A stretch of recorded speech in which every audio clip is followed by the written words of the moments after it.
আমার আল্লাহ ইমাম গাজ্জালী রহমাতুল্লাহ আলাইহি স্বপ্নে বলে দিলেন, গাজ্জালী রহমতপুর গ্রামে সকালবেলা যাবে, আব্দুর রহমান নামে একজন ব্যক্তি ইন্তিকাল করেছে, তার জানাজার ইমামতি তুমি করবারে। ইমাম গাজ্জালীকে আল্লাহ ইলহাম করছে, সুবহানাল্লাহ। ইমাম গাজ্জালী রহমাতুল্লাহ আলাইহি সকালবেলা রহমতপুর গ্রাম চিনেন না, রওনা করেছেন। যেতে যেতে খোঁজ নিতে নিতে সেই গ্রামে পৌঁছে গেছেন। পৌঁছে জিজ্ঞাসা করলেন, আব্দুর রহমান নামের ব্যক্তির বাড়ি কই? বলেন ওই বাড়ি। যে জিজ্ঞেস করলেন, লোকটা ইন্তেকাল করেছে। মনে মনে বলেন, আমি ইমাম গাজ্জালীকে আমার আল্লাহ ইমামতির জন্য পাঠাইছে, নিশ্চিত সেই লোকটা সাধারণ মানুষ হবে না, অনেক বড় পরহেজগার হবে। তার পরিবারের ছেলেদেরকে বললেন, বাবা রে বাবারা, আব্দুর রহমানের সন্তানেরা, তোমাদের বাবার কি গুণ আছে রে, কি কোয়ালিটি আছে?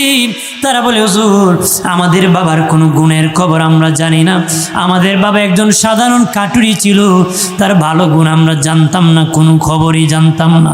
উনি আশ্চর্য হলেন যে আব্দুর রহমান যারা জানাজার ইমামতি করার জন্য আল্লাহ পাঠাইছে, তারই কোনো গুণই নাই, না জানি হয়তো একটা গুণের উসিলায় আমার আল্লাহ পাঠাইছে, এমনি তো পাঠায় নাই। বলেন, ছেলেরা তোদের মায়ের কাছে আমি কথা বলবো, যতটুকু পর্দার সাথে যে কথা বলা যায় পর্দার সাথে বলেন, মা তোমার স্বামীর কেমন গুণ ছিল? মহিলাটি কি বলে, হুজুর ওগো হুজুর, আমার স্বামীর কোনো গুণের খবর জানি না, তবে একটা গুণের খবর জানি। আমার স্বামীর কোনো গুণের খবর জানি না। আমার স্বামী কোরআন তেলাওয়াত করতে জানতো না, কিন্তু প্রতিদিন রাতের বেলা যখন ঘুমাইতো আল্লাহর কালাম হাতে নিয়ে চুমু খাইতো, বুকে লাগাইতো, চুমু খাইতো, বুকে লাগাইতো। এর চেয়ার বাহিরে কোনো গুণের খবর আমি স্ত্রী জানি না গো আল্লাহর ওলি। আল্লাহর ওলি ইমাম গাজ্জালী বলেন, আর কিছুই নয়, আল্লাহর কোরআনকে সম্মান করার কারণে আমার আল্লাহ আমি ইমাম গাজ্জালীকে কোরআন, ওই আব্দুর রহমান কাটুরি কোরআনকে ইজ্জত করার কারণে আমি যুগের ইমাম গাজ্জালীকে ইমামতির জন্য পাঠাইছি। সুবহানাল্লাহ। আবার আমার খেয়াল করেন, ভালো করে। ও বাবাজি, বাশার হাকিম নামক এক ব্যক্তি মদকুর ছিল, মদ খেত। বাবাজি মদ খাওয়ার জন্য ক্লাবে যাবি, দেখি বাবা আল্লাহর কালামের একটা টুকরা পড়ে আছে, যেটার মধ্যে বিসমিল্লাহির রাহমানির রাহিম। হাতে নিয়ে চুমু খায়, বুকে লাগায়, বাড়ি নিয়ে মা এটার মধ্যে কি লেখা আছে রে মা? মা ডেকে বলে, বাবা রে, রে বাবা, যে প্রভু তোমাকে সৃষ্টি করেছে সেই প্রভুর নাম লেখা আছে। সুবহানাল্লাহ বলি। বাদশা ডেকে বলে, মা আমার প্রভুর নাম কোথায় রাখবো, কোথায় রাখবো? মাথায় নিয়ে হাঁটতেছি, মাথায় নিয়ে হাঁটতেছি, আর স্বপ্নে দেখি আমার আল্লাহ বলতেছে, রে বাদশা, আমার নাম পাইয়ে পথে পেয়ে তুমি সম্মান করেছো, তা আমি আল্লাহ তো তোর সম্মান করা লাগে। আমার দরবারের বড় বড় যাদের নাম ছিল উচ্চ মাকামের দপ্তরে নাম আছে, তোর নামটা আমার কোরআনকে সম্মান করার কারণে বড় বড় ওলিদের খাতারে তোর নামটা উঠাইয়া দিছি। জোরে বলি। আমার বানের বাবাজি খেয়াল করেন ভালো করে, কোরআনের সম্মান কত জাননি? যে কোরআন পেয়েছে তামাম দুনিয়া পেয়ে গেছে, মারহাবা বলেন না। যেই ব্যক্তি কোরআন পেয়েছে সারা দুনিয়া যদি এক পাল্লায় দেওয়া হয়, আল্লাহর কোরআন আর এক পাল্লায় দিলে কোরআনের ওজন বেশি হয়ে যাবে। সুবহানাল্লাহ। কোরআন যে পেয়েছে সব সে পেয়ে গেছি, কোরআন যে পেয়েছে সবচেয়ে পেয়ে গেছি। বাবাজি যে আলেম হয়েছে তার মেধা শক্তি বেড়ে গেছে। আলেম হইলে বুদ্ধি বাড়ে। বেকল ফুলারে ভর্তি করেন হাফিজি মাদ্রাসা, ছাত্ররা উস্টার চুরি চালাক হয়েছে, কথা ঠিক কিনা?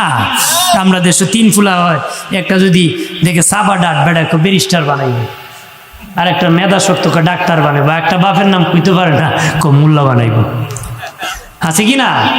জোরে কর আল্লাহ আল্লাহ কাটাইলি বলে এটারে মারাইছে, কতক্ষণ ঠিক কিনা? কিন্তু ওইটাই মাদ্রাসা পরে এমন চালাক হয়েছে, দুইটো এর সাথে পারে না। কারণ আলেম হইলে মেধা বাড়ে। কেন মেধা বাড়ে? তামাম সৃষ্টি তার জন্য দোয়া করে।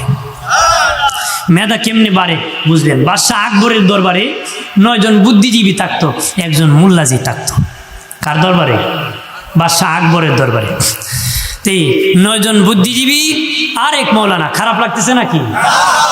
না শেষ করে দিব? কিছুক্ষণ বলবো? বলি একটু, বেশি বলবো না। তোরে কুড়ি আমি আবার বেশি কই না যে মানুষ বিরক্তি হয়ে যাইব। এক মৌলানা দেখি ওয়াজ করতে করতে ময়দান খালি হয়েছে, চোখ মুজা করতেছে, ওরা তোর খুল্লা দেখে ডাইনে বামে এক বেটা বয়ে কাঁদতেছে। কো ভাই সাহেব তুমি আল্লাহর বেটাকে দৌড়মে রাখো, আমি মাইকম্যান। কি কয় মাইকম্যান? তোমার যন্ত্রণা ভালো লাগে না?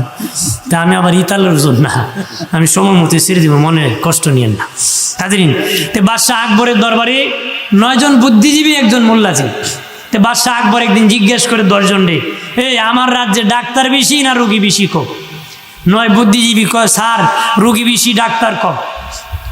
মোল্লাজিরে জিজ্ঞাসা, মোল্লাজি কও তো তুমি কও। মোল্লাজি কনাস সাহ বাদশাহ, আপনার রাজ্যে ডাক্তার বেশি রোগী কম। ডাক্তার বেশি? 9 বুদ্ধিজীবী কয় বাদশাহ হারা জীবন মোল্লা উল্টা কইছে, কেমনে ডাক্তার বেশি রুগী কম? মোল্লারে কোন কইতো? তো বাদশাহ কয় মৌলানা কেমনে ডাক্তার বেশি রুগী কম? কয় মৌলানা আগামীকাল বলবো। দেখো আগামীকাল কেন কইবা? কইডা আগামীকাল কইবে, ইডা আবার কিতা কইডা আগামীকাল কইবে। কি কয়? বুঝে এক বুড়া চাচা গেছে ডাক্তারের কাছে। ডাক্তারে কয় ডাক্তার সাহেব ঘন ঘন প্রস্রাব হয়। চাচা আপনার বার্ধক্যের কারণ। ডাক্তার সাহেব খাবার হজম হয় না, বার্ধক্যের কারণ। ডাক্তার সাহেব আমার ঘুমে ধরে না, কই বার্ধক্যের কারণ। ডাক্তার সাহেব অশান্তি করে, বার্ধক্যের কারণ। বুড়া চাচা রাগ করে ডাক্তারের লাত মেরা চেয়ার থেকে ফেলে দিছে। ডাক্তার নিচে পড়ে কয় চাচা ইডো আপনার বার্ধক্যের কারণ। মৌলানার যতই কয় ইডা কি তা কয় ইডো আগামীকাল কই। ঠিক আছে আগামীকাল 10টায়। 9 বুদ্ধিজীবী কয় মৌলানা মিস করা যাবে না, উপস্থিত হতে হবে। ঠিক 10টার সময় সবাই উপস্থিত। মোল্লাজির খবর নাই। মোল্লাজির কি? উনি একটু দেরি করে আসে। বাদশাহ প্রথম জিজ্ঞেস করে মাওলানা 10টা আসার কথা, দেরি হলো কেন? বাদশাহ এটি আগে আমি বলবো, তারপরে প্রশ্নের উত্তর। কি বলো? গত রাত্রে আমার দাঁতে প্রচন্ড ব্যথা হয়েছে, ব্যথার যন্ত্রণায় ঘুম হয় নাই, সকালবেলা ঘুমে ধরছে, এনে উঠতে আমার দেরি হয়েছে। উঠতে আমার কি দেরি হয়েছে? বাদশাহ কয় একটু জর্দা দাঁতে লাগাইলে তো তোমার ব্যথা কমতো। বন মন্ত্রী বন চাবাইলে কমতো। আরেক মন্ত্রী কইটা লাগাইলে কমতো। আরেক মন্ত্রী লবণ দিয়ে গরম পানি দিয়ে কুলি করলে কমতো। 9 জন বাদশাহ সহ 10 জনের 10টা চিকিৎসা দিয়েছে। এইটা করলে কমতো, ওইটা করলে কমতো। তখন মোল্লাজি জিজ্ঞে বাদশাহ রুগী কজনই কেন? ডাক্তার কজন? রুগী কজন, ডাক্তার কজন? আপনার রাজ্যে এরকমই, ডাক্তার বেশি রুগী কম। কথা কনা আমার বানের বাবাজি, ঠিক আমাদের দেশও বাবা ফতুয়ার সে মুফতি বেশি, মুসল্লির সে ইমাম বেশি। কথা বলা মুসল্লির সে ইমাম বেশি। উজু কেমনে হয় পারে না, উজু করতে জানে না, মৌলানার কান্দে উঠে নাসে। আছে কি না? ফতুয়ার সে মুফতি বেশি, মুসল্লির সে ইমাম বেশি। ঠিক কিনা? বাইরে আমার খেয়াল করেন, কোরআন যে পেয়েছে সব পেয়ে গেছি, কোরআন যে পেয়েছে সব পেয়ে গেছি। ইমাম মালিক রহমতুল্লাহ নাম শুনেছেন? ইমাম মালিক রহমতুল্লাহ আলার নাম শুনেছেন? এই ঘটনাটা বলবো, কোরআন যে পেয়েছে সব পেয়ে গেছে, এই জন্য বলতেছি। ইমাম মালিক ধনী ঘরের সন্তান ছিলেন বাবাজি। উনি বহু দূর গিয়েছিলেন এলেম শিখার জন্য, দিন শিখার জন্য গিয়েছেন। উনি ফিরবেন দেশের মধ্যে, কিন্তু ফিরার সময় পকেট খালি হয়ে গেছে, কোনো পয়সা নাই। রাস্তার মধ্যে খিদা ধরেছে, কে খাবেন? ধনী মানুষ ভিক্ষা তো করা যাবে না, কিভাবে উনি খাবার খাবেন? মুরাকাবায় বসে যাইয়া আমার আল্লাহকে জিজ্ঞাসা করতেছি। আর জোরে কর, মুরাকাবায় বসে কি ইলহাম হয়ে যাবে। সুবহানাল্লাহ কর। আমার আল্লাহর সাথে ইলহাম হয়ে গেল। আল্লাহ বলেন ইমাম মালিক, ওই সামনে দেখো একটা বাজার আছে, একজন ধনীর হোটেল আছে রে, ওই হোটেলে যাইয়া তুমি একবেলা খাওয়ার প্রস্তাব দিবা। হোটেলের মালিককে বলবা, মালিক আমি একবেলা পেট ভরে খাবো, তবে কোনো পয়সা তোমার আমি দিতে পারবো না। তবে রে ধনী, মাগনা খাবো না, আমি আল্লাহর কালামের একটা মাসালা শিখাবো। আমার আল্লাহ ইমাম মালিককে ওই মাসালা শিখিয়ে দিছে। ওই ধনীর এই মাসালা দরকার, ইমাম মালিক ওই মাসালাটা তুমি শিখাইবা। এমনি এমনি নয়, এক বেলা খাইবা, এটার বিনিময় শিখাইবা। ইমাম মালিক রহমতুল্লাহ বলেন, ধনী কোনো পয়সা দিতে পারবো না, তবে মাগনা খাবো না, আল্লাহর কালামের একটা মাসালা শিখাবো, এর বিনিময় আমি তোমার হোটেলে খাবো। ধনিক খাবার এত সস্তা না রে প্রতীক, তোমারা কেন খাওয়াবো? তবে আমি খাওয়াইতাম যুগের ইমাম মালিককে যদি পাইতাম। কারে কয়? এখন যদি উনি কয় আমি ইমাম মালিক, এই যে কবর দেখো নাম বিচ্ছা খাইতে চায়, কথা হয় না? আছে না না আমরা দেশ চেয়ারম্যান সাহেবের ডাইন পকেট, কথা হয় না? চেয়ারম্যানের কি দাম, এর দাওয়াজে শুধু মানুষ দৌড়তে হয়, কথা হয় না? মানে সাইমসি হা, কথা হয় না? ওই বেটা গরম, চেয়ারম্যান কি তো হতো বেটা ডাইন পকেট, এমপি সাহেবের বিলে লম্বা পকেট হে, আছে কি না? অভাব নাই। আমার বানের বাবাজি খেয়াল করেন ভালো করে, ইমাম মালিক রহমতুল্লাহ মনে মনে বলেন, আমি তো ইমাম মালিক, এখন যদি বলে আমি ইমাম মালিক, বলবে খাওয়ার জন্য বলেছে, খাওয়ার জন্য বলে দিয়েছি। তখন বাবাজি ইমাম মালিক রহমতুল্লাহ না বলিয়া পেটে গামছা বাঁধিয়া খুব কষ্ট করে হাঁটিয়া হাঁটিয়া যাইতেছেন। কনে গাছের মধ্যে জড়ায় ধরে খুব কষ্ট করে শুধু সোনার মদিনা চলে গেলেন। ওনার বাড়ি হলো সোনার মদিনা। সোনার মদিনায় চলে গেলেন। সোনার মদিনায় যাওয়ার পরে বাবাজি ওই ধনীও ওই সন্ধ্যা যখন রাত যখন হয়ে গেছি, ওই ধনী তার হোটেল বন্ধ করে বাড়ি ফিরেছে। ধনীর একজন মেয়ে ছিল উপযুক্ত বিবাহর, ওই ধনীর মেয়েটা বিবাহ দিবি, স্ত্রীর সাথে রাতের বেলা পরামর্শ করতেছি, কি দিব কি না দিব, আমার মেয়েকে কি দিয়ে দিব। কথা তর্ক করতে করতে স্বামী কয়, সবচেয়ে দামি সম্পদ আমার এই সন্তান, কি আমার মেয়েকে পৃথিবীর সবচেয়ে দামি যে সম্পদ আছে এটা আমার মেয়ের বিয়ে বিবাহের মধ্যে আমি দান করব। আল্লাহু আকবার বলেন না? সে বলতেছি পৃথিবীর সবচেয়ে দামি সম্পদ আমার মেয়ের বিয়েতে আমি দান করব। স্ত্রী বলে, স্বামী জীবনও তুমি পারবা না। স্বামী কয় আমি পারবো। স্ত্রী কয় পারবা না। স্বামী কয় পারবো। না পারিয়া তো স্বামী কয়, স্ত্রী যদি না পারি তুমি 1 2 3, বুঝছেন না আপনারা? ওইটা আপনারা বুঝবেন ভালো। বাঙালি বিয়া না করতে পারলো তালাক বুঝে পালা, কথা হয় না? কথা লাগলেও হসাইরা দিলাই মাস কত কথা আছে কিনা? আর সারতে 14 গোষ্ঠী চাই দেখো, তোর 14 গোষ্ঠী নাউজুবিল্লাহ কর না। আরে বাবারে, তালাক দিবিল্লে উস্তাদ আবার দেউই আবার কইব মুফতি সব কই কিতাব ওগুলো উস আসেন না, বলে কিতাব কোম্পানি ঘুরাইতা বলে বেটা সাইরা দিছতে আবার কেন আনতা নয়া ঘুরে করো না, কোনো ভিডিও বালাতে আবার তালাক মারো কেন, কথা হয় না? মাথা ঠিক রেখে চলবা, মাথা কি ঠিক রাখতে হইব, বেউসুল হইতো না, ধৈর্য ধরতে হইব, সবর করতে হইব, কথা হয় না? আর তালাক দেলাইমু এটা একটা খারাপ কথা, এটা একটা কি ভালো লোকের মুখে ভিক্ষা করিলিমু কথা, জ্ঞানী লোকের কাজ হতে পারে। আমার বানের বাবাজি সেই ব্যক্তি বলল, বিবি রে বিবি, যদি আমি পৃথিবীর দামি সম্পদ না দিতে পারি তুমি তালাক।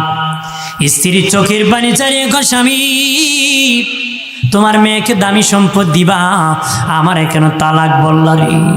তখন স্বামী অনুতপ্ত হলো, কি কথা বললাম, আমি কি দামি সম্পদ দিতে পারবো নাকি?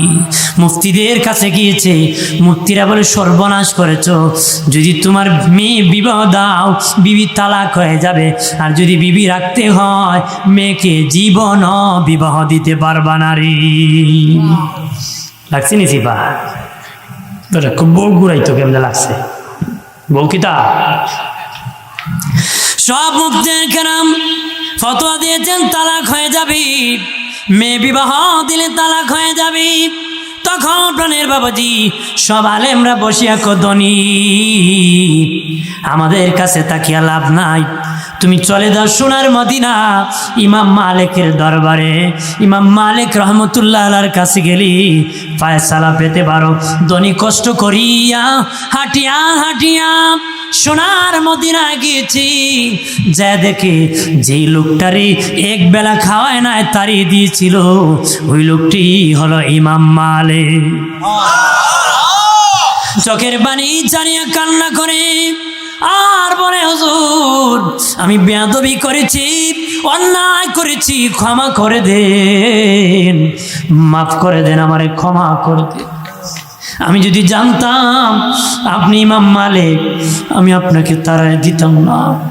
বড় অপরাধ করেছি, বড় অন্যায় করেছি। ইমাম মালিক রহমতুল্লাহ আলাইহি ধনী, ওই দিনই যদি তুমি আমাকে একবেলা খাওয়াইতারে, আজকে কষ্ট করিয়া সোনার মদিনায় তোমার আশা লাগতো না রে। ওই দিনে আমি তোমার মাসালার সমাধান দিয়ে আসতাম রে। ধনী, যদি ওই দিন তুমি আমাকে একবেলা খাওয়াইয়া দিতাম, আজকে কষ্ট করে সোনার মদিনা তোমার আশা লাগতো না, ওই দিনই আমি মাসালার সমাধান দিয়ে দিতাম। তবে এখন এসেছো, আমি সমাধান দিতেছি, যাও যাও তুমি লাইব্রেরির থেকে আল্লাহর কালাম পবিত্র কোরআন মাজিদ এক কোরআন মাজিদ কিনে নিবা, একখানা কোরআন মাজিদ কিনে নিবা। তোমার মেয়ের বিবাহ ঠিক করবা, যেদিন বিবাহ হয়ে যাবে তাদের স্বামী স্ত্রী তোমার মেয়ে আর মেয়ের জামাতাকে একত্র করিয়া আল্লাহর কালামটা তাদের হাতে তুমি জড়াইয়া দিবাই কইবা, ও আমার সন্তানেরা, তোমাদেরকে পৃথিবীর সবচেয়ে দামি সম্পদ উপহার দিয়েছি, ওই জিন্দিগি ওই দামি সম্পদের অনুসরণ করে জিন্দিগি যদি কাটা দিতে পারো, সবচেয়ে দামি জান্নাত আমার আল্লাহ তোমাদেরকে দান করবি। আর জোরে বলি, ইমাম মালিক বললেন, ধনী, পৃথিবীর সবচেয়ে দামি সম্পদ হলো আল্লাহর কোরআন। কোরআনের চেয়ে দামি আর কিছু হতে পারে না। কোরআনের পথ মত যে ধরেছে তার সম্মান বেড়েছে। টাকাওয়ালার টাকা যত বাড়ে দুশ্মন তত বাড়ে। কথা ঘন্টি কিনা? টাকাওয়ালার টাকা যত বাড়ে রে, দুশ্মন তত বাড়ে। সনের ঘর ছিল, ভয় পায় নাই। টাকা ছিল না, বাবাজি কোটিপতি হয়েছে, সাদওয়ালা ঘর বানায়, কেসি গিট লাগাও শান্তি নাই, পাহারাদার ধরাই দিছে, জিডি করেছে, থানায় মামলা করেছে। টাকাওয়ালার টাকা যত বাড়ে দুশ্মন তত বাড়ে, এলেমওয়ালার এলেম যত বাড়ে, কোরআনওয়ালার কোরআনের বরকত যত বাড়ে, বন্ধু তত বাড়ে। এলেমওয়ালার এলেম যত বাড়ে বন্ধু তত বাড়ে, টাকাওয়ালার টাকা যত বাড়ে শত্রু তত বাড়ে। ঠিক কিনা বলে রে প্রাণের বাবাজি? এই জন্য জিন্দিগি কোরআনের জিন্দিগি বানাতে হবে। তোমার জীবন কোরআনের জিন্দিগি। নবী বলেছেন বিদায় হজের ভাষণে, তোমাদের জন্য দুটো জিনিস শিখেছি, এক কোরআন আর এক সুন্নাহ। নবী বলেছেন তোমরা যদি দুটো ধরে রাখতে পারো পথভ্রষ্ট হবে না। এই জন্য নবীর সুন্নত তরিকায় চলতে হবে, নবীর সুন্নত তরিকায় চলতে হবে। মাথায় টুপি লাগাতে হবে, নবীর সুন্নত দাড়ি রাখতে হবে। ঠিক না? বলেন দাড়ি কখন রাখবো? উঠতে রাখবো না পাকলে রাখবো? না উঠলে না পাকলে। বেড়ারে কলজোর বিয়াই আলা করলু, এর পরে দেখি না বিয়াইন কই আছে, আছে কি না? আর বিয়াইও বিয়াইন কইতে কইতে একবারে ফাঁকবর ফারিয়া যাবা। না জানিয়া না করে বিয়াইয়ের দল, ও বেআইনের দল, ভালো করে শুনে নাও, বিয়ের সাথে বেআইন সাক্ষাৎ করা হারাম। বুঝে গেছেন কেন? তা বিয়ের সাথে বেআইন সাক্ষাৎ করা হারাম, পর্দা করা ফরজ। পর্দা করা কি? পাকের গরবার হওয়া দূরের কথা, সাক্ষাৎ করা ইসলাম বৈধতা দেয় নাই। অনেক বেহায়া বেআই আছে, কইলাম বেআইনে জিগে গেল না, দূর তো জিগে তো জিগাইব মানে তোর দুযোগ যাইব, তাই ন যাইবা তোমারও নিবা। কথা কেতা হয় না? জিগাইব মানে তোমারও নিতে চায়, তাই ন জিগাইছে না, তুমিও জাহান নামকে বাচ্চ, তাই ন বাচ্চে। কথা হয় না? দেওরের সাথে ভাবি পর্দা করা ফরজ। বাবাজি এখন দেখা যায় বাইর ওর বাড়ি বাই যায় না, দেওরি ওর বাড়ি হয়ে গেছে। কথা কোন ঠিক কিনা? ছোট ভাইয়ের ওর বাড়ি হয়ে গেছি, এক সিঞ্জিতে বাবি নিয়ে ঘোরায়, এক কারে ঘোরায়, এক ঘরে ঘুমায়। কথা কোন ঠিক কিনা? হারামজাদার জন্ম হয়, এই জন্য বেয়াদবের আখড়া হয়। কথা কোন ঠিক কিনা? প্রাণের বাবাজি নবীর সুন্নাত থেকে হালাক হওয়া যাবে না। কোরআনের জিন্দেগি কায়েম করতে হবে, কোরআনের জিন্দেগি কায়েম করতে হবে। দাড়ি রাখতে হবে বাবা, যখন দাড়ি উঠবে তখনই রাখতে হবে, যখন উঠবে তখনই রাখতে হবে। দাড়ির কারণেও কবরের আযাব মাফ হয়ে যেতে পারে, দাড়ির কারণেও কবরের আযাব মাফ হয়ে যেতে পারে। দাড়ির কারণে আল্লাহ বলেন সাদা দাড়িওয়ালা ব্যক্তি যখন আমার কাছে দোয়া করে, আমার কাছে ক্ষমা চায়, আমার শরম লাগে, আমি আল্লাহর সাথে সাথে ক্ষমা করে দিই। বাবাজি এক ব্যক্তি জোয়ান ছিল বাবা, জোয়ান ছিল, কিতাবের কথা বানিয়ে বলতেছি না। সে বলে তার সন্তান রে ডেকে বলে, ছেলে রে আমি যদি কাঁচা দাড়ি অবস্থায় মরে যাই, আমার দাড়ি আটা দিয়া ময়দা দিয়া সাদা করে কবরে রাখবি। কি দিয়া? আটা দিয়া ময়দা দিয়া সাদা করে কবরে রাখবি। ছেলে কয় কেন বাবা? কবরে মুনকার নাকি আসবি? কারণ আল্লাহ বলেছেন সাদা দাড়িওয়ালার দোয়া করলে আল্লাহর শরম লাগে। আল্লাহ যদি আমার দাড়ি না পাকাইয়া আজরাইল পাঠিয়ে দিই, আমার দাড়ি আটা ময়দা দিয়ে সাদা করে দিবি। ঠিকই কাঁচা দাড়ি অবস্থায় ইন্তিকাল হয়ে গেছে, তার ছেলে আটা দিয়া ময়দা দিয়ে দাড়ি সাদা করে কবরে রাখছে। মুনকার নাকি ফেরেশতা কবরে আসছে, জিজ্ঞাসা করেছে তোমার রব কে? ওই ব্যক্তি উত্তরে কয় ফেরেশতা। আল্লাহ কইছে সাদা দাড়িওয়ালা ব্যক্তি দোয়া করলে আল্লাহর শরম লাগে। তোমরা কি শরম লাগে না রে? তোমাদের কি শরম লাগে না? আর ঠিক ওই মুহূর্তে আওয়াজ আসছে, কবরে এলহাম আসছে। আমার আল্লাহ বলেন ফেরেশতা সাবধান, আমার বান্দার কবর থেকে আউট হয়ে যাও। আমার বান্দা আমার কথার উপর এত বড় বিশ্বাস করেছে। আমি বলেছিলাম সাদা দাড়িওয়ালা দোয়া করলে আমার শরম লাগে, আমার এই কথার উপর আমার বান্দা এত বড় বিশ্বাস করেছে। ফেরেশতারা তোরা সরে যা, আমার বান্দাকে আমি ক্ষমা করে দিছি। আরো জোরে বলি আমার বানের বাবাজি। কবরে জিন্দা করার পরে দেখবেন ডান দিকে মাথার কাছে তোমার একজন বন্ধু আছে। বলবা বন্ধু তুমি কে গো? বলবেন আমি 30 পারা কোরআন। ও বন্ধু কতদিন থাকবা? জান্নাতে পৌঁছানোর আগ পর্যন্ত আমি কোরআন তোমার সাথে থাকবো। সুবহানাল্লাহ। জান্নাতে পৌঁছানোর আগ পর্যন্ত তোমার সাথে থাকবো বাবা। এখন কোরআন পড়ে না, বাচ্চারে পড়ায় না। কথা না, আরো 12-14 বছর আগে যখন বাবা ছোট্ট ছিলাম, সবে বরাতে যখন মুনাজাত করতাম মসজিদে, যখন মোনাজাত করতাম দোয়া করতাম, অনেক খতমের খবর পাওয়া যেত। আজকে 14 বছর পরে আর এমন খতমের খবর পাই না রে। আগের মা বোনরা অশিক্ষিত ছিল, কোরআন পড়তে জানতো, কোরআন পড়তো। এখন মারা ডিজিটাল হয়েছে, বাবাজি অনেক কিছু জানে কিন্তু কোরআন পড়তে জানে না, নিজেও পড়ে না, সন্তানরে পড়াইতে দেয় না। সকালবেলার কেজি নামের ফাজি স্কুলে দৌড়ায়, আছে কি না? আমি নাম দিছি সকালবেলার কেজি নামের ফাজি স্কুল। বাবাজি ওই স্কুল সকালবেলা কায়েম করে দিছি। কের উজু আর কের গোসল আর কের ফরজ গোসল, কের নামাজ আর কের রোজা। বেটি সকালবেলা ছেলে লয়ে ঠান্ডার মধ্যে ব্যাগ নিয়ে কেজি স্কুলে দৌড়াইতেছে। নামাজের খবর নাই, কোরআনের খবর নাই। অথচ বাবাজি এর আগেও মিস্টার মাস্টার হয়েছে, এখন নাকি সকালবেলা না গেলে হবে না। সকালবেলার এই কেজি স্কুল কে কায়েম করছে জানোনি? ইহুদি নাসারাদের প্রোডাক্ট। ইহুদি নাসারা বাংলাদেশ যাচাই করে দেখেছি যে বাংলাদেশের নাগরিক যদিও মূর্খ, নিজের নাম লিখতে পারে না, তারপর আল্লাহরে গালি দেয় না।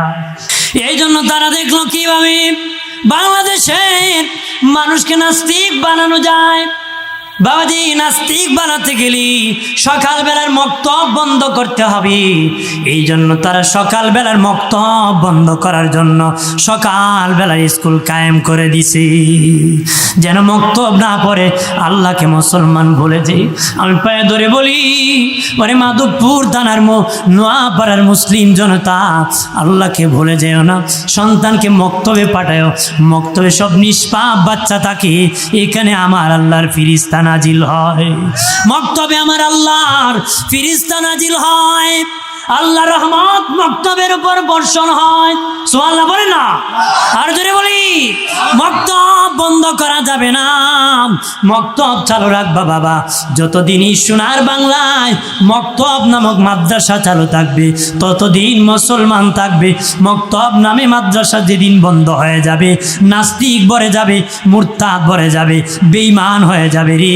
যতদিন এই মক্তব থাকবে, ততদিন ঈমান বাঁচা সম্ভব হবে। ঠিক কিনা বলে? আমার বানের বাবাজি, মক্তবের হুজুরদেরকে সম্মান করবেন। ইমাম হলে মূল্যায়ন করে না, কথা কনা। মোল্লা বেটা হইলে হাদি লাগে না, টাকাও লাগে না, বউ লাগে না। বাড়ি যদি সপ্তাহে একদিন যেতে চায়, মোল্লা বেটা বোর পাগল। আর হের চরিত্র ভালো না, এ বোর পাগল না, আর এক বেটার বোর পাগল। আরে বাবা, মানুষ তো তার নিজের বোর পাগল হইব, আর এক বেটার বোর কেন পাগল হইব?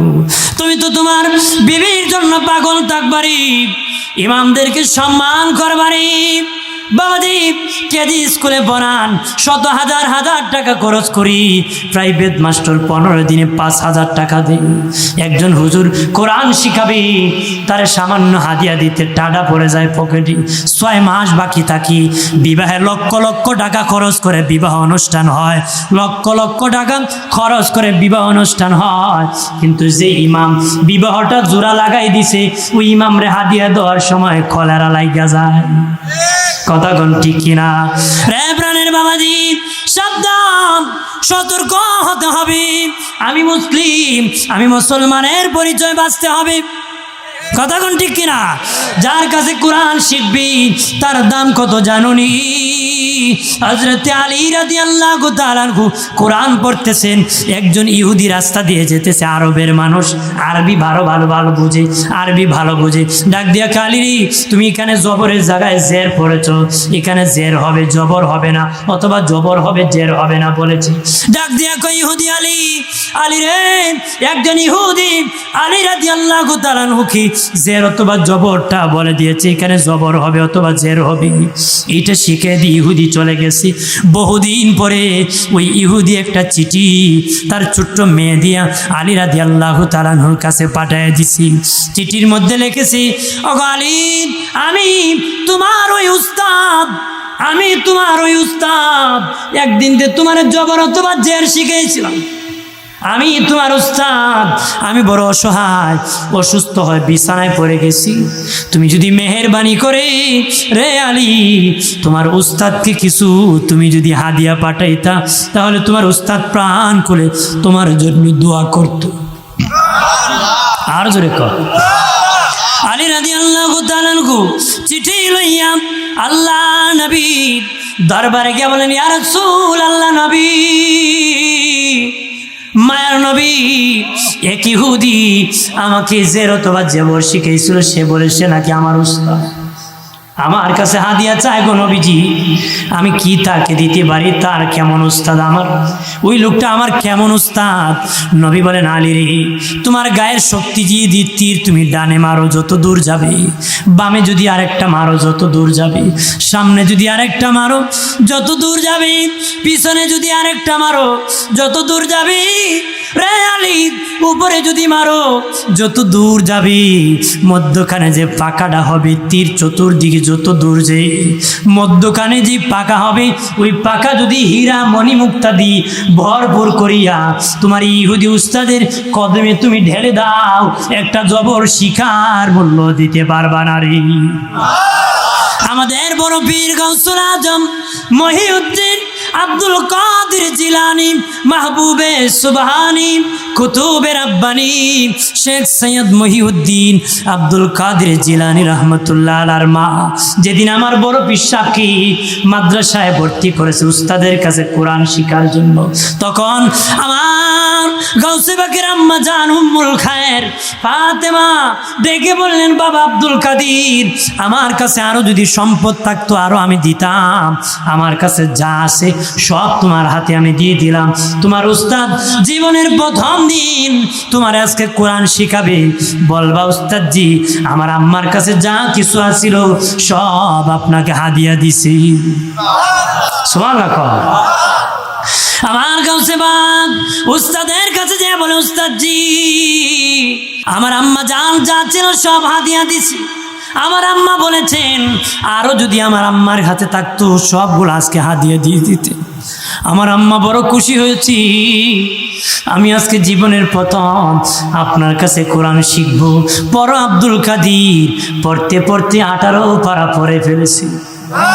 রে আব্দুল কাদের, তুমি কি আরো কারো কাছে পড়ছো নাকি? আমার আগে কার কাছে পড়েছ?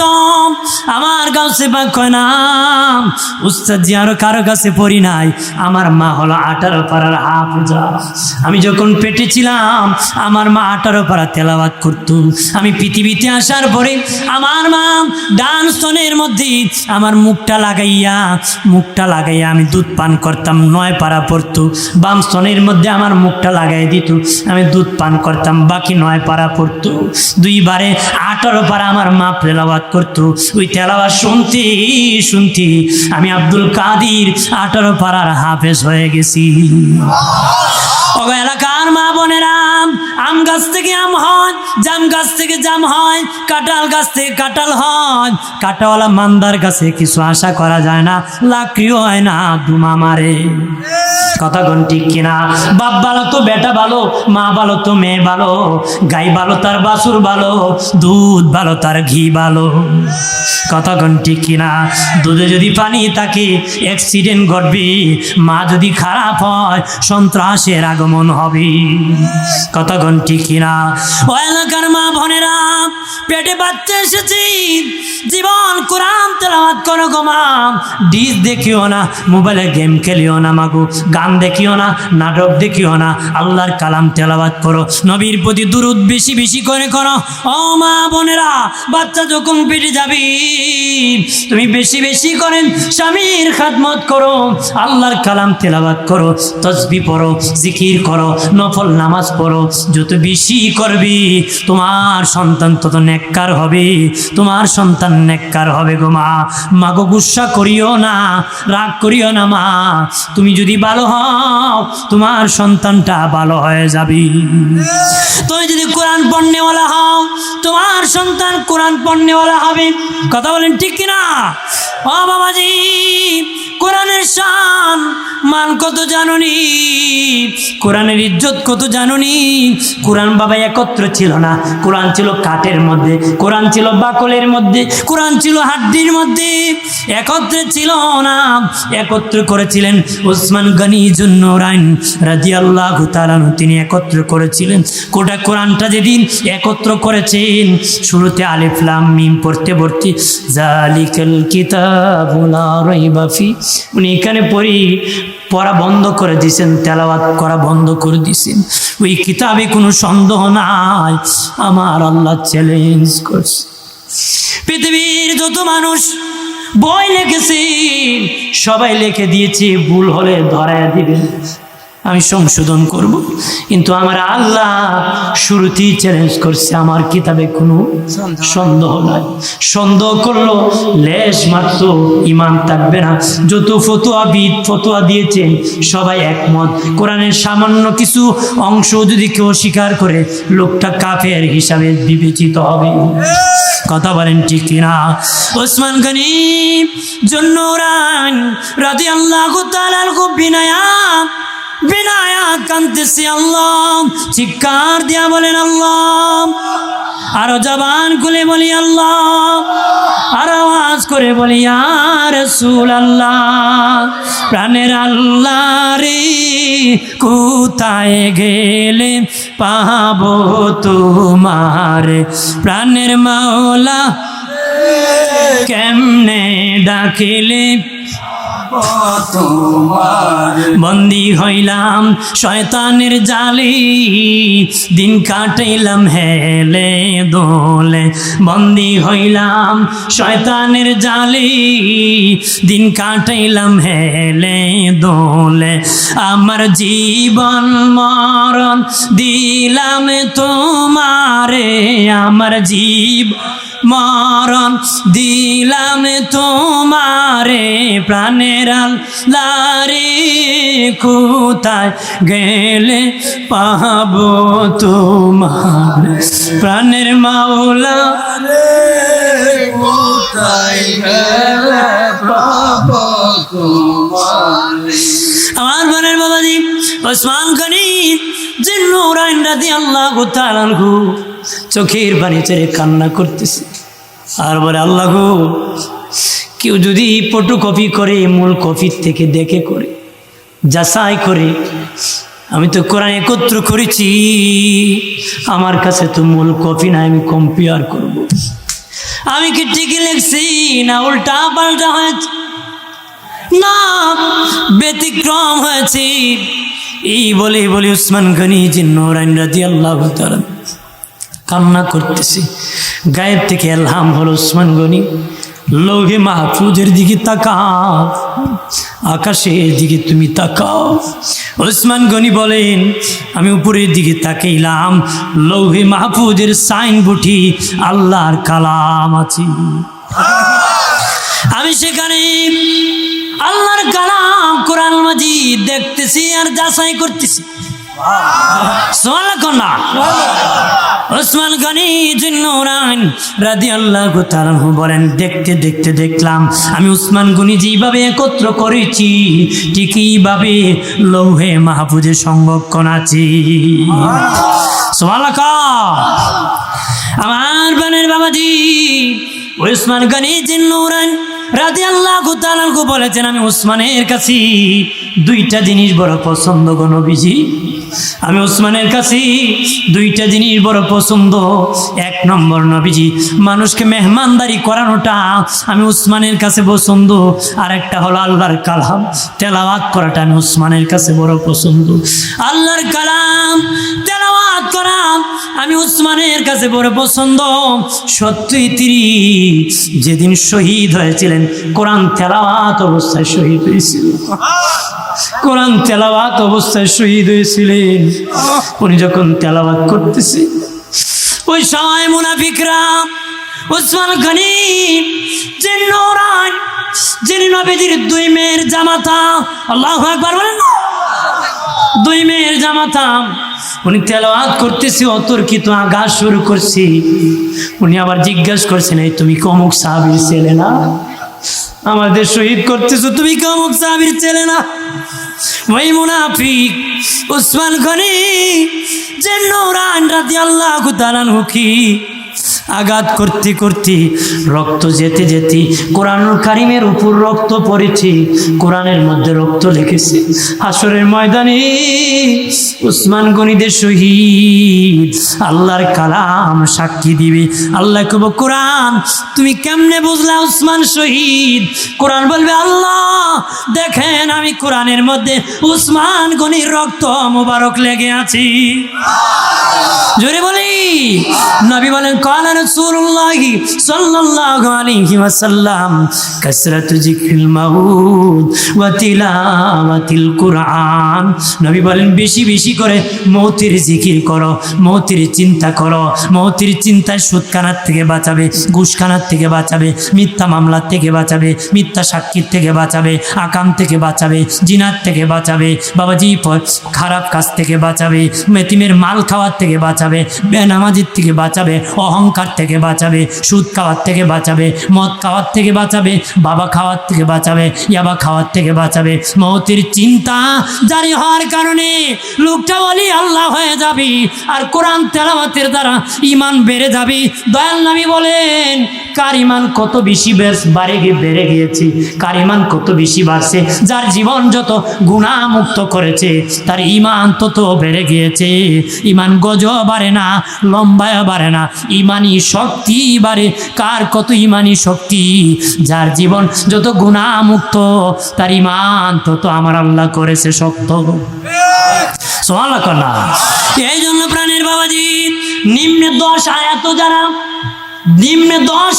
দৈনিক যারা তেলাওয়াত করে না, আমার আল্লাহ তার নামটা মুনাফিকের লিস্টের মধ্যে উঠায় দেয়। নিম্নে 10 আয়াত যারা দৈনিক তেলাওয়াত করে না, আমার আল্লাহ তার নামটা মুনাফিকের লিস্টের মধ্যে উঠায় দেয়। অনেকে বলতে পারেন, হুজুর আমরা তো কোরআন তেলাওয়াত জানি না, পড়তে পারি না, তাহলে আমাদের নামটা কেমনে? বাবাজি, আপনারা তো 5 বেলা নামাজ পড়েন, ইমামের পিছনে নামাজ পড়েন, ইমাম সাহেব 5 বেলা, বাবাজি 3 বেলা তেলাওয়াত করি। আপনারা শুনেন, ওই যে শুনছেন, শোনার কারণে, তেলাওয়াত শোনার কারণে আমার আল্লাহ আপনাদের নামটা মুমিনের দপ্তরে রেখে দিবে। যে লোকটা পড়লো না, নামাজও গেল না, তার নামটা মুনাফিকের লিস্টের মধ্যে থাকবে। কি থাকবে? এই জন্য আল্লাহর কালাম তেলাওয়াত করবেন বাবাজি, কোরআনকে সম্মান করবেন, ইজ্জত করবেন। রাজি আছি তো? যেরকম রাজি আছি বাবাজি। যতদিন সম্মান করবারি, নিজের সম্মান বাড়বি, নিজের ইজ্জত বাড়বি, আমার আল্লাহ তোমার ইজ্জত বাড়ায় দিবি, সম্মান বাড়ায় দিবি। কোরআনের মাহফিল, জান্নাতের বাগান, ফেরেশতা চতুর্দিকে দণ্ডায়মান, আসমান পর্যন্ত দাঁড়াইতে দাঁড়াইতে গিয়েছি। আল্লাহ জিগে, ফেরেশতা আমার বান্দারা কেন রে এত রাত্রে সেখানে বসে আছে? আল্লাহ গো, তারা জান্নাত চায়, জাহান্নাম থেকে মুক্তি চায়। আল্লাহ গো, তারা কি জান্নাত দেখছে নাকি জাহান্নাম দেখছে নাকি? না, আল্লাহ দেখে নাই। ও আল্লাহ বিশ্বাস করেছে। আল্লাহ বলবেন, আল্লাহ বলেন, ফেরেশতা আমার বান্দা এত বড় বিশ্বাস করে বসে রয়েছে, তারা সাক্ষী থাক, আমার ওই সমস্ত বান্দা বান্দির জীবনের গুনাহ ক্ষমা করে দিছি। সুবহানাল্লাহ।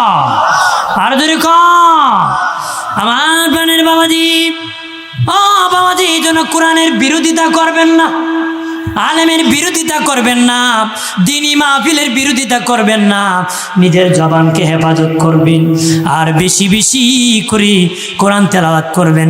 নিজের বিবিকে বলবেন, বিবি তেলাওয়াত করো, সন্তানকে বলবেন তেলাওয়াত করো, নিজেও তেলাওয়াত করবেন। তেলাওয়াতকারীর ঘর জান্নাতের বাগান হয়ে যাবে। জান্নাতের কি বাগান হবে না? তেলাওয়াত করবেন না? কথা হয় না, করবেন নি? আমাদের মাযহাবের ইমামুল আজম আবু হানিফা রাহমাতুল্লাহ আলাইহি জীবনে কাবা ঘরে ঢুকেছিলেন। উনি কাবা ঘরে ঢুকিয়ে 2 রাকাত নামাজ পড়েছিলেন। সুবহানাল্লাহ। কাবা ঘরে ঢুকিয়া, কাবা ঘরের ভিতরে ঢুকিয়া উনি 2 রাকাত নামাজ পড়েছিলেন। প্রথম রাকাতে 15 পারা পড়েছিলেন, দ্বিতীয় রাকাতে বাকি 15 পারা, 2 রাকাতে 30 পারা খতম করেছিলেন। 2 রাকাতে কি 30 পারা করেছেন। ওরা হলো আমাদের আকাবি, যারা 2 রাকাতে 30 পারা পড়েছে। সুবহানাল্লাহ। আমরা তাদের উত্তরসূরি, যারা 2 রাকাতে 30 পারা পড়ছে। কথা কোন ঠিক কিনা? জোরে বলেন ঠিক কিনা? আমরা কি কোরআনের প্রতি থাকবো না ভাগবো? কোরআনকে ভালোবাসবো না দূর হয়ে যাবো? ভালোবাসবো। মাদ্রাসাকে ভালোবাসবো না দুশ্মনী রাখবো? কথা হয় না। ভালোবাসবো।